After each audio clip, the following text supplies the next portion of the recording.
साथियों नमस्कार।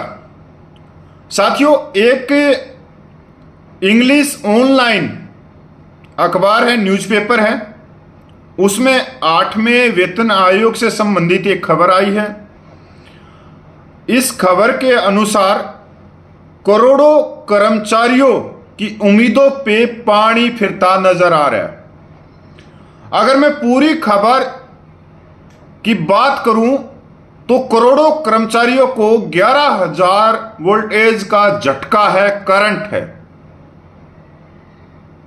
करोड़ों केंद्रीय कर्मचारियों के पैरों के नीचे से जमीन निकलती हुई या खिसकती हुई नजर आ रही है इस पूरी खबर के अनुसार।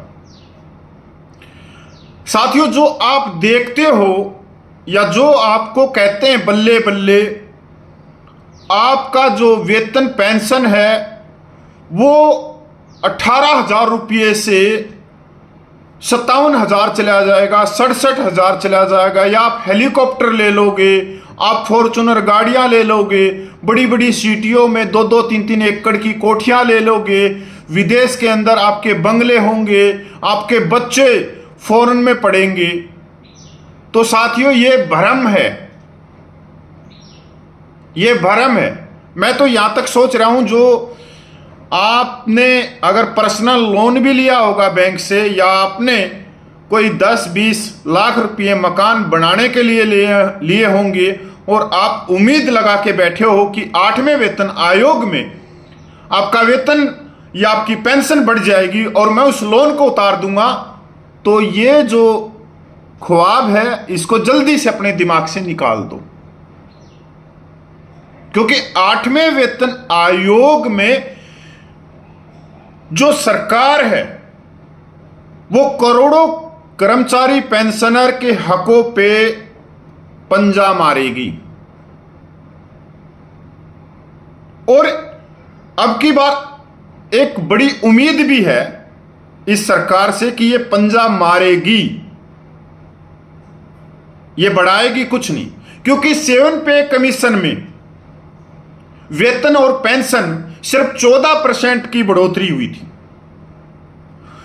मतलब आज तक के पे कमीशन में 1973 के बाद सबसे कम वेतन और पेंशन अगर कभी बढ़ा है तो वो 7 पे कमीशन में बढ़ा है। तो एक रिकॉर्ड तो इस सरकार के पास में पहले से है, अब की बार दूसरा रिकॉर्ड ये बना देगी। और 7 पे कमीशन में एक रिकॉर्ड और भी है सरकार के नाम, कि जो छोटे पद के कर्मचारी हैं, चपड़ासी, पुलिस का सिपाही, पैरामिलिट्री का सिपाही, या कलरक के जो सिविल के पद हैं, जो सी और डी ग्रुप के हैं, उनके लिए जो फिटमेंट फैक्टर रखा 2.57। और जो सेक्रेटरी हैं, आईपीएस हैं, आईएएस हैं, सेनाओं के बड़े बड़े अफसर हैं, उनके लिए फिटमेंट फैक्टर रखा 2.81।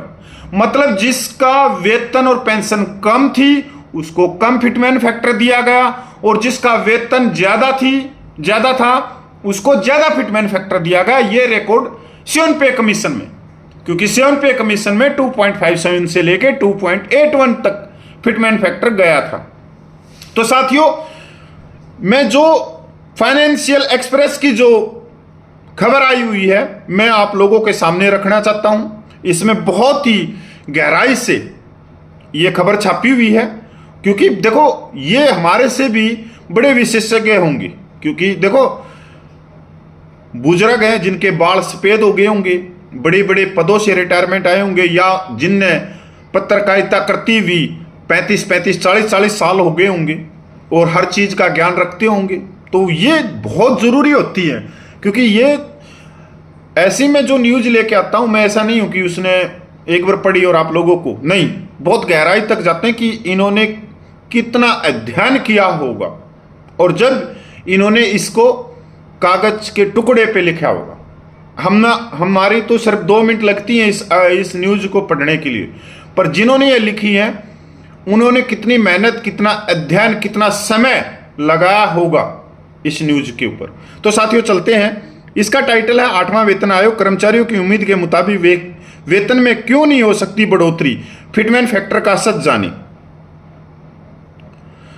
सरकारी कर्मचारी और पेंशनभोगियों के बीच इन दिनों 8वें वेतन आयोग को लेकर खूब चर्चा हो रही है। सोशल मीडिया से लेकर न्यूज रिपोर्ट्स तक हर जगह यही सवाल है, क्या अब केंद्र सरकार के कर्मचारियों का वेतन दोगुना से भी ज्यादा हो जाएगा?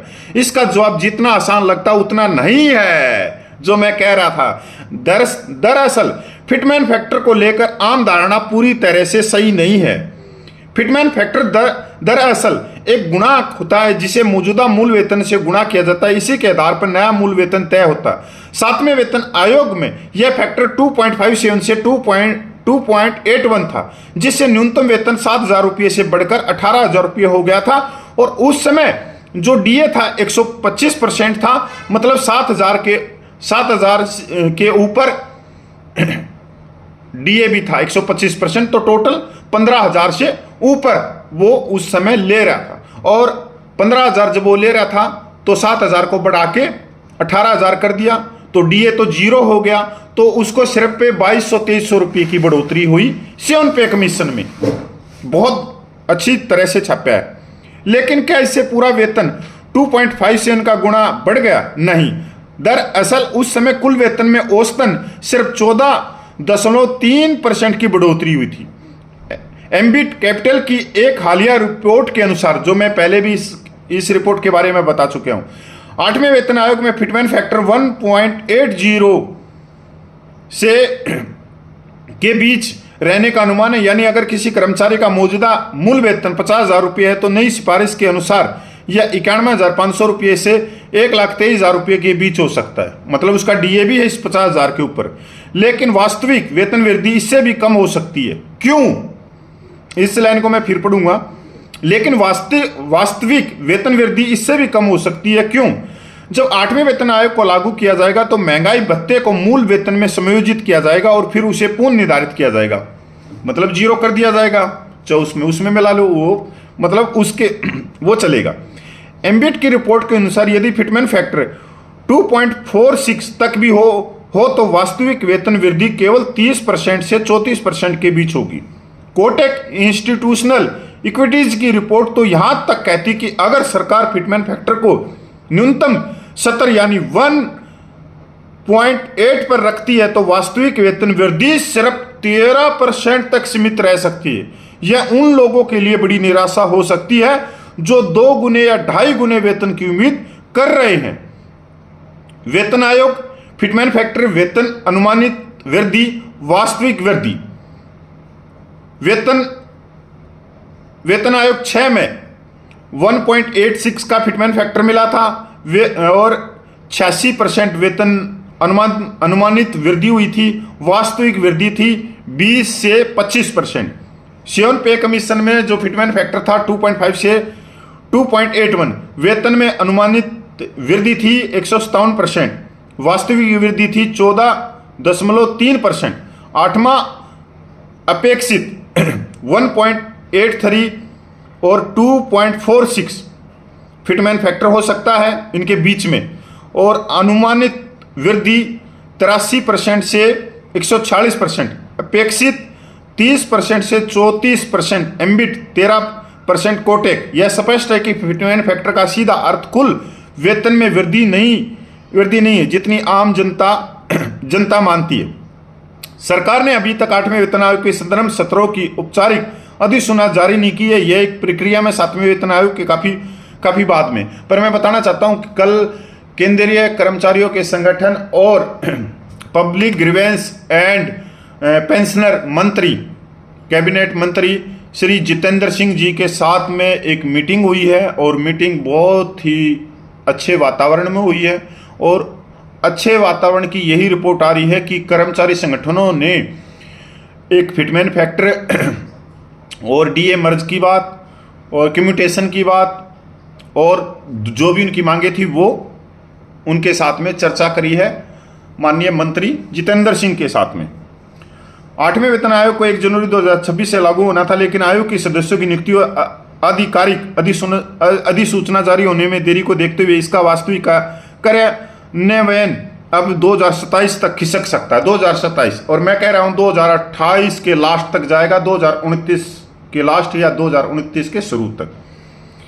सरकारी कर्मचारियों को यह समझना जरूरी है कि फिटमेन फैक्टर सिर्फ मूल वेतन पर असर डालता है और डीए और अन्य भत्तों का समायोजन बाद में किया जाता है। इसलिए 2.56 फैक्टर का मतलब यह नहीं है कि आपकी पूरी सैलरी 2.46 गुना बढ़ जाएगी।